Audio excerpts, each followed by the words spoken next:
चर्चेत राहायचंय, आपल्याला मीडियाचा टीआरपी जर मिळवायचा करण्याशिवाय दुसरा पर्याय नाही, कारण की त्यांना समाजाचं कल्याण नाही करायचं.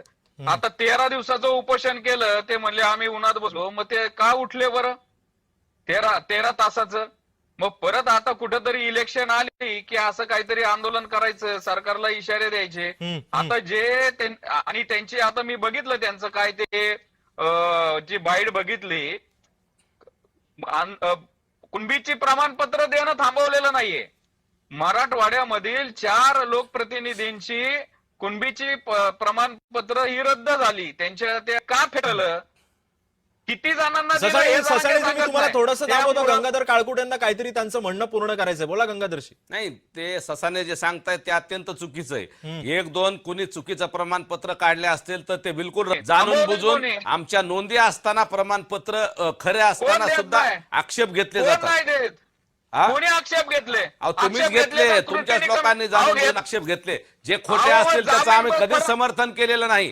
जे नोंदी आहेत, ज्यांचे रितसर नोंदी आहेत त्या दिल्या पाहिजे हे आमचं म्हणणं आहे. दुसऱ्याचा खापर पण स्वतःचा दाखवायचा. अजिबात असं होत नाही, अजिबात असं होत नाही. जाणून बुजून जात वैधता प्रमाणपत्र समितीकडे तुम्ही जाणून बुजून अर्ज करताय.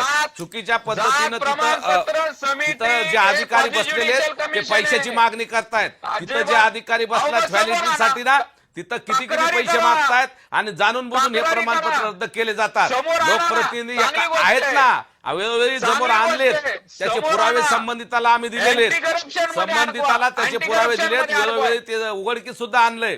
व्हॅलिडिटीचा विषय ना बाकी राज्यामध्ये तहसीलदार लेवलचा अधिकारी व्हॅलिडिटी करतो, परंतु आपल्या महाराष्ट्रात एका कोर्टाच्या निर्णयामुळे आपल्या महाराष्ट्रात एक समिती नेमलेली आहे आणि त्या समितीला जास्त अमर्यादित अधिकार असल्यामुळे जाणून बुजून ते कुठलेही चुकीचे ते सगळे दिलेत तरी जाणून बुजून त्रुटी केल्याचे मेल पाठवून पैशाची मागणी केली जाते. हे अधिकाऱ्यांचं हे जाणून बुजून केलेलं षडयंत्र आहे. काही अधिकारी यात ओबीसीचे आहेत, काही मराठा द्वेषी अधिकारी हे असं करतात. तुम्ही म्हणताय की षडयंत्र आहे, कोणावरती रोख आहे तुमचा? अधिकारी आहेत काही मंगेश ससानेंच्या सांगण्यावर काम करणारे, बाकी ते आमचे निवडून आलेत.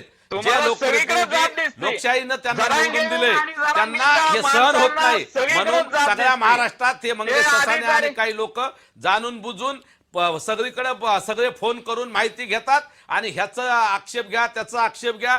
जे निवडून आले त्या प्रत्येकावर आक्षेप घेण्याचं काम यांचं चालू आहे आणि प्रत्येक ठिकाणी खोटे आक्षेप घ्यायचे आणि एका दुसऱ्या दिवशी